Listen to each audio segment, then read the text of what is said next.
Ethan Carter had been standing beside the same bay horse for 18 straight days. Every sunrise, he brushed the dust from its coat, tightened the old leather halter, and waited outside the Dry Creek trading post, hoping someone would stop long enough to ask the price. Most people admired the horse. A few circled around him, some even reached for the reins. Then they walked away. It was not because the horse was bad. It was because the horse belonged to a cowboy who looked like he had nothing left except his pride. Ethan needed $50 before the first snow reached the valley. If he failed, the small ranch his late mother had fought to keep would belong to the bank by Christmas. He had only $13 hidden inside a tobacco tin beneath his bed. Every night he counted the same coins. Every morning they still looked too few. The horse's name was Scout. Scout was a powerful bay gelding with a dark mane, calm eyes, and the strange habit of refusing anyone he did not trust. Ethan had raised him since he was a young colt. Selling him felt like giving away the last piece of his family, but land without money could not feed a man. Sometimes love had to stand aside while survival took the front seat. The trading post owner watched Ethan every morning from the porch. "You ought to ask more than 50, he said one afternoon. Ethan smiled without looking up.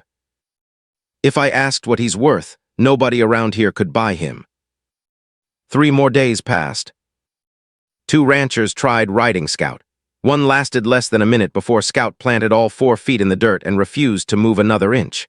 Another man offered $30 and called the horse stubborn. Ethan shook his head. Scout was not stubborn. He simply believed trust had to be earned. On the final Saturday of October, the trading post grew busier than usual. Freight wagons rolled past. Families loaded supplies before winter. Dust floated through the warm afternoon air. Then everyone looked toward the road. A polished black carriage appeared between the cottonwood trees. It was unlike anything usually seen in Dry Creek. The horses wore silver harnesses that caught the sunlight. The driver climbed down first before opening the carriage door. A woman stepped out. She looked close to 40 years old. She wore a navy riding dress with black gloves and a matching hat trimmed with dark feathers. Nothing about her clothing looked loud or expensive on purpose. Everything simply fit together with quiet confidence. She carried herself like someone who had spent years making difficult choices without asking permission from anyone. The conversations around the trading post became quieter. She ignored every curious stare. Instead, she walked straight toward Scout. Ethan expected Scout to step backward like he always did around strangers. Instead, Scout lowered his head. The woman slowly removed one glove and rested her hand against the horse's neck. Scout stood perfectly still. The entire trading post seemed to notice. Even Ethan forgot to breathe for a second. She gently rubbed Scout behind one ear. The horse closed his eyes. Ethan had never seen him except a stranger so quickly. She finally looked at the wooden sign tied beside the horse. $50, she said. Her voice was calm. "It says 50. "Yes, ma'am," Ethan answered. She looked at him for several quiet seconds. Then she smiled. "I'll pay double." Ethan blinked. She continued before he could answer. "I'll pay $100. People nearby stopped pretending not to listen. The woman looked back at Scout before speaking again. "But only if the cowboy comes with him." Silence settled across the trading post. One old ranch hand nearly dropped his coffee cup. Ethan stared at her.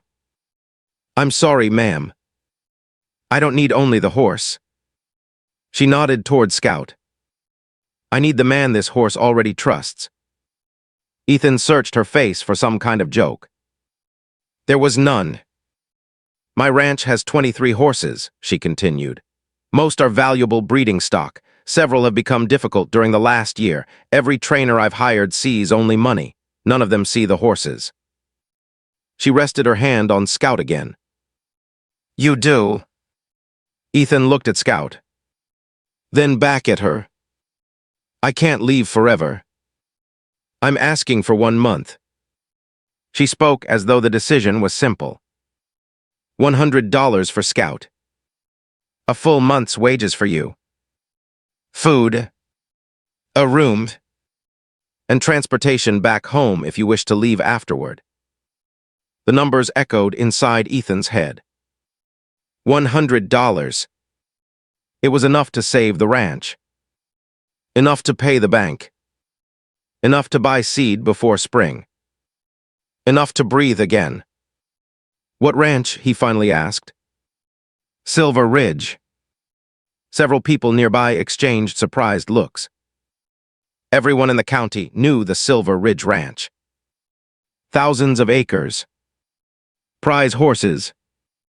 Fine cattle. The largest property within 50 miles. My name is Margaret Ashford, the woman said. You can arrive Monday morning. Ethan remained silent. She studied him carefully. You don't trust Easy? No, ma'am. Good. She smiled again. Neither do I. She reached into a leather handbag and counted 5 $20 gold certificates into Ethan's hand. No contracts? He asked. I've spent enough years learning who deserves paper. She looked directly into his eyes. I'd rather trust character. Ethan slowly folded the money. He looked down at Scout. The horse calmly stood beside Margaret as though they had known each other for years. Something about that unsettled him. Scout judged people better than most men. If Scout accepted this woman, perhaps Ethan should too. I'll be there Monday, he finally said. Margaret gave one small nod. I thought you would.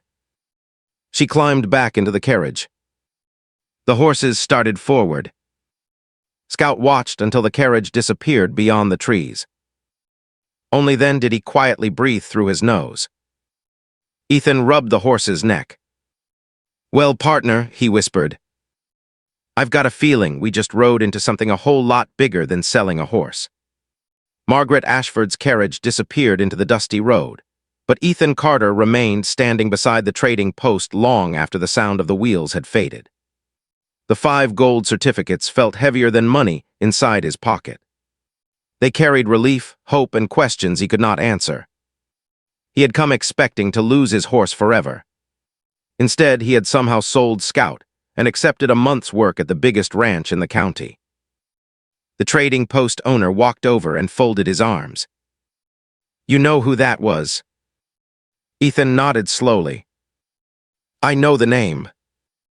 The old man looked toward the empty road. Silver Ridge hasn't hired an outsider in years. Folks say Mrs. Ashford trusts almost nobody.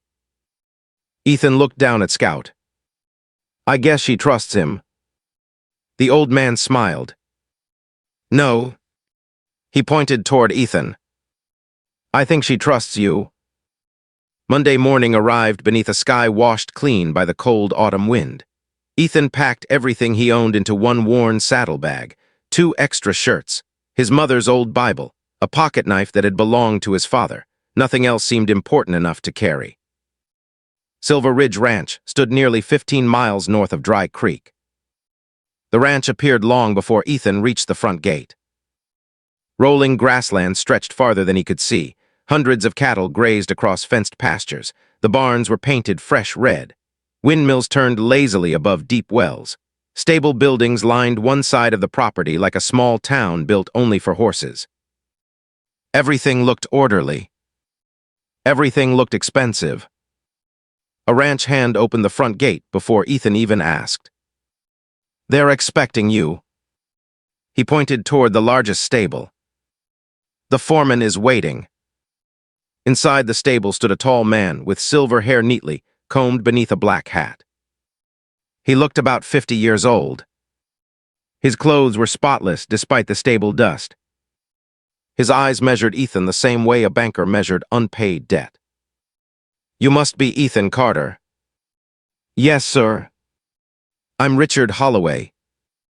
He offered only the slightest handshake. I oversee this ranch. His voice carried authority without warmth. He glanced toward Scout.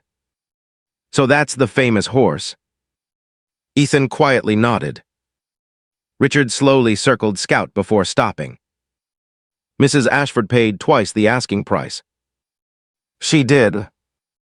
Richard looked directly into Ethan's eyes. I hope she wasn't mistaken. Without waiting for an answer, he turned and began walking. Come. The stable contained more horses than Ethan had ever seen together. Beautiful mares. Massive work horses. Fast young colts. Each stall looked cleaner than most homes. Yet something felt wrong. The horses seemed nervous. Several pinned their ears as stable hands passed. One young mare kicked the wooden wall repeatedly. Another gelding refused to eat. Richard noticed Ethan watching. They've become difficult. Since when? The past year. Ethan quietly stepped toward the nervous mare.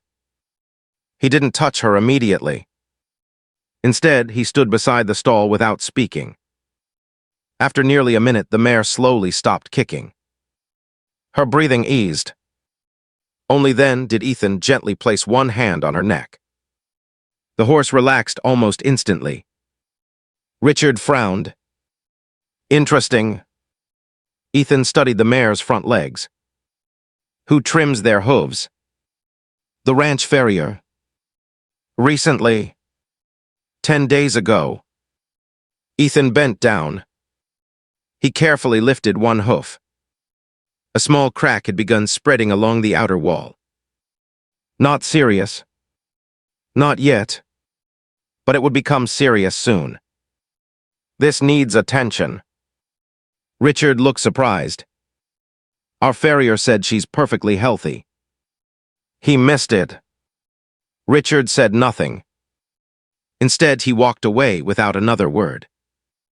Late that afternoon, Margaret Ashford entered the stable wearing a simple riding skirt, instead of the elegant dress Ethan had first seen. Her sleeves were rolled neatly above her wrists. She carried no jewelry except a small silver watch.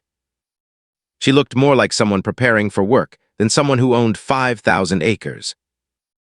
How was your first day? Ethan gently lowered the mare's hoof. I think your horses have been telling people something. And no one's been listening. Margaret stepped beside him. What did you find? He explained the cracked hoof. Then another horse with sore shoulders caused by a poorly fitted saddle. Then an older gelding beginning to limp because of worn horseshoes. Each problem was small. Each problem could have been fixed weeks earlier. Margaret listened without interrupting. When he finished, she quietly looked across the stable. I've paid good money for experienced men. They may be experienced. She looked back toward him. But they've stopped paying attention. For a long moment she remained silent.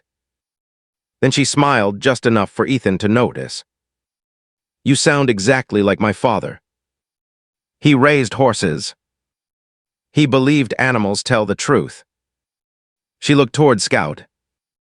They simply don't use words.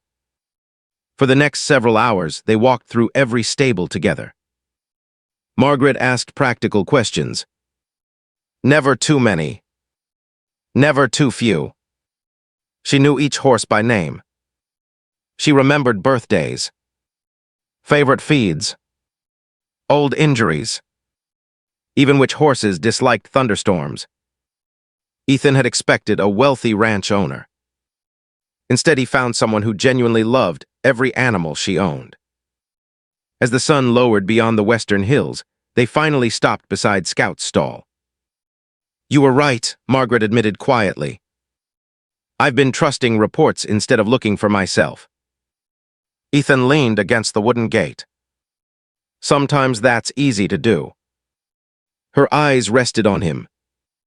I don't enjoy easy. He almost smiled. No. I noticed. She laughed softly. It was the first time he had heard it. It sounded younger than the woman standing before him. That evening, she invited him to supper inside the main house. The dining room overlooked the western pasture, where the horses grazed beneath the fading orange sky. The meal was simple: roasted chicken, fresh bread, garden vegetables. Nothing felt designed to impress anyone. Margaret asked about Ethan's mother. He spoke quietly about the small ranch she had struggled to protect after his father died. She listened without interrupting. When he finished, she looked down at her plate. "My husband passed away 6 years ago." "I'm sorry." "So was I." She smiled gently. But grief becomes quieter if you give it enough honest work. Neither of them spoke for several moments. The silence felt comfortable. Not empty. Just peaceful.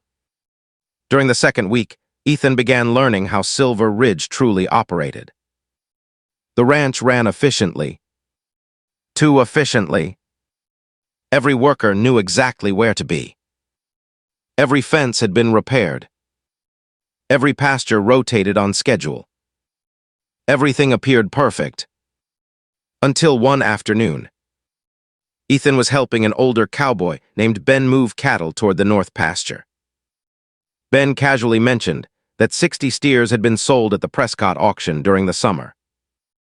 That evening, Ethan passed the office ledger hanging inside the stable. The record showed only 51. He stopped walking. Perhaps Ben remembered wrong. Perhaps Ethan had misunderstood. Still, he quietly wrote both numbers inside his notebook. Over the next 3 days, he noticed another difference. Then another. Feed purchases. Horse sales. Equipment invoices. Every mistake reduced the ranch's income by just enough that few people would question it. Individually, they meant little. Together, they formed a pattern. One evening, Ethan sat alone inside the stable, studying the figures beneath the light of an oil lantern. Scout calmly watched him from the stall. "You see it too, don't you?" The horse softly bumped the wooden gate with his nose. Footsteps echoed behind him. Margaret entered carrying another lantern. "I thought I'd find you here." She noticed the notebook. "What keeps you awake?" Ethan hesitated. He barely knew her. Accusing someone without proof could cost him everything. Margaret quietly pulled up a wooden chair. "You've been deciding whether to tell me something." He looked surprised. "Was it that obvious?" "You've worn the same expression for 2 days." She waited patiently. Finally, Ethan placed the notebook into her hands. "I think someone on your ranch has been stealing from you." Margaret looked down at the first page. Her smile slowly disappeared. The lantern flame flickered between them. Neither of them spoke. Outside, the cold Arizona wind drifted through the stable doors. Somewhere beyond the dark pasture, someone else was already watching them. Margaret Ashford did not speak for nearly a full minute. She carefully turned each page of Ethan's notebook beneath the lantern light. Every number had a matching date. Every missing dollar pointed toward the same office ledger. Every transaction seemed small enough to escape notice. When she reached the last page, she quietly closed the notebook. "How certain are you?" Ethan looked directly at her. "I checked everything twice. And if you're wrong, I'll saddle Scout tomorrow morning and leave." Margaret studied his face. She had spent years judging people. Most looked away when questioned. Ethan did not. Finally, she stood. "Come with me." She led him through the quiet ranch house into her private study.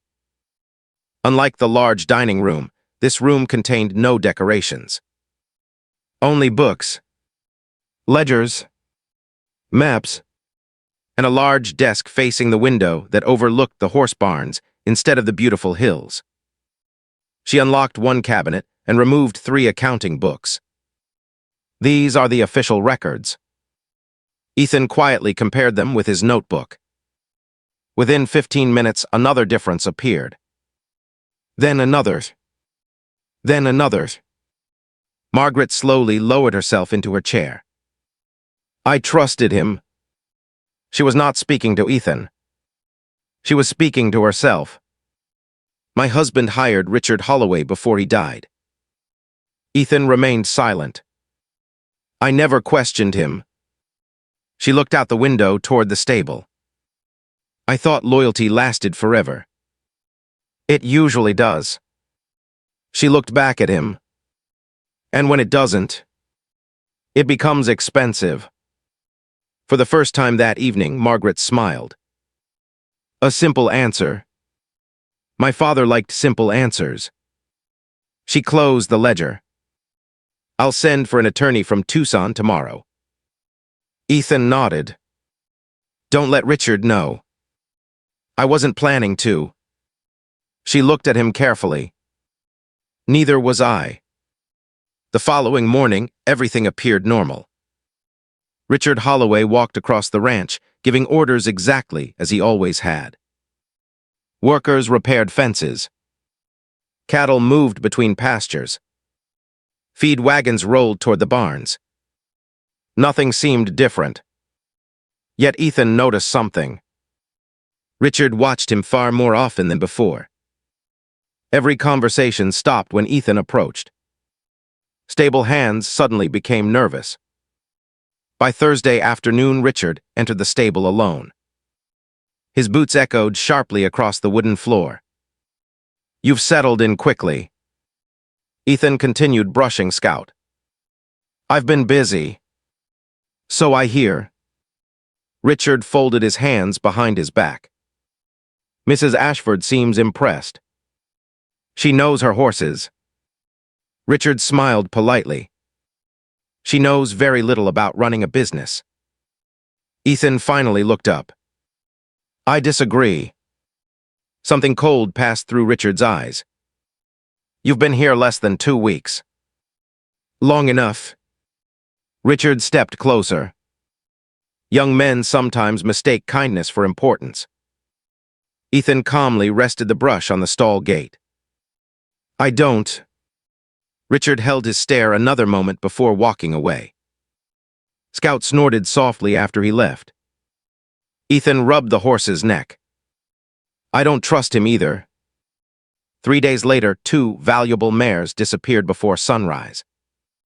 The stable doors stood wide open. Several ranch hands gathered outside. Richard arrived moments later with perfect timing. He looked toward the empty stalls. This is unfortunate. His eyes immediately found Ethan. You were responsible for locking the stable. I did. The doors are open. They were opened. Richard slowly shook his head.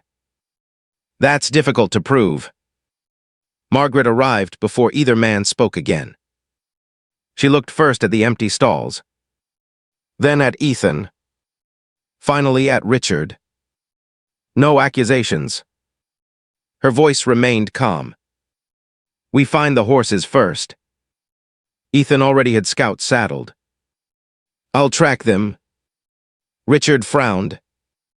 They're probably miles away. Ethan mounted Scout. If someone stole them. He looked toward the distant canyon. They'll take the creek trail. Why?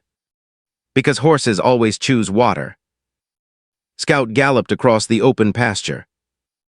Within an hour, Ethan found fresh hoofprints, cutting toward a narrow canyon hidden between rocky hills. The mares stood quietly behind a rope stretched across the canyon entrance. Someone had planned everything. The rope had been tied carefully. The horses had not wandered. They had been hidden. Ethan untied the rope. He examined the knot. Then he smiled. Not because the situation amused him. Because he recognized the knot. Only one man on the ranch tied rope exactly that way. Richard Holloway. Ethan brought the mares safely home. He said nothing in front of the ranch hands. Instead, he quietly handed the rope to Margaret inside her study. She turned it over in both hands.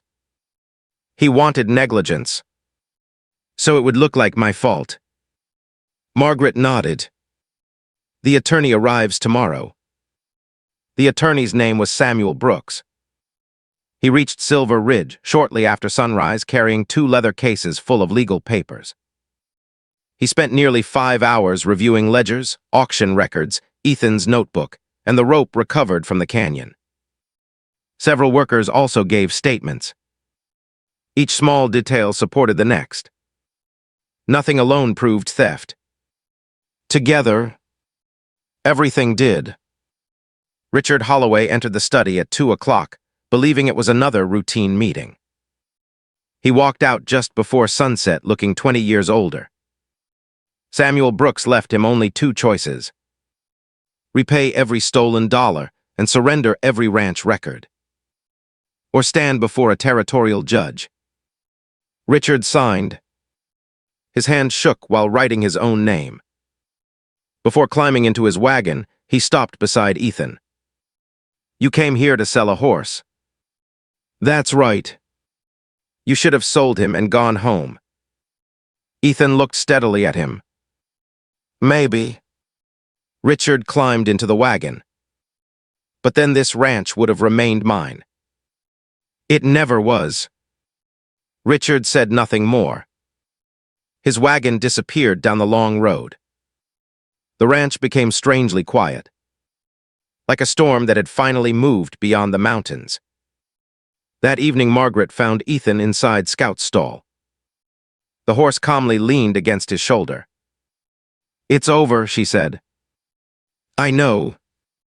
The money will be returned." "I'm glad." She stepped closer. "The month ends tomorrow." Ethan nodded. "I've been thinking about that." "So have I."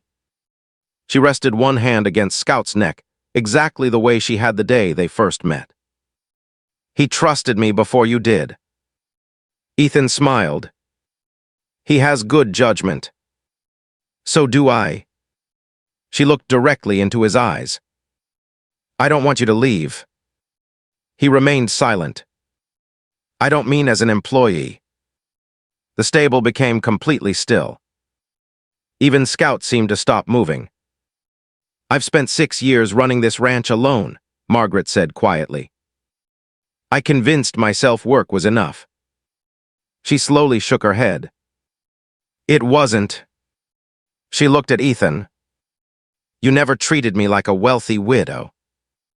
You treated me like a person. You told me the truth. You stayed when leaving would have been easier."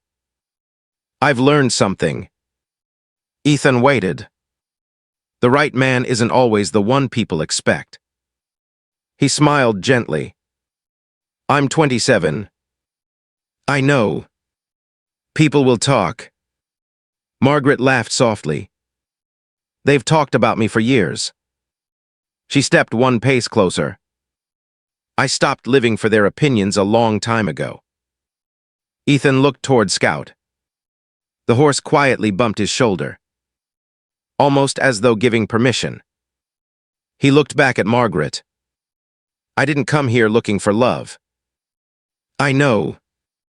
I came to save my family's ranch." "And did you?" He slowly reached into his coat pocket. The paid bank receipt rested there. "Yes." She smiled. "Good. Because I'd like to ask you something." He took one careful step forward. "I'd like to court you." Her eyes filled with tears she never tried to hide. "I was hoping you'd ask." 3 months later, the small church in Redstone Valley, filled with ranch hands, neighbors, and friends. Margaret wore a deep blue wedding dress trimmed with simple white lace. Ethan stood waiting beside the preacher, wearing the same old boots he had polished 3 times that morning. Scout waited outside beneath the cottonwood trees. After the ceremony, Ben quietly laughed. "Funny thing." "What?" Ethan smiled. You came here to sell a $50 horse. Ethan looked toward Margaret standing beside Scout. No, he answered softly. I came here to find the rest of my life. Years later, visitors still asked how the owner of Silver Ridge Ranch met the young cowboy who became her husband. Margaret always smiled before answering. He came to sell me a horse. Then she looked toward Ethan with the same warm smile she had worn outside the Dry Creek trading post. But I decided I'd rather keep the cowboy. And every single time she told the story, Scout lifted his head as though he still remembered the day a woman smiled and quietly changed two lives with one unexpected sentence.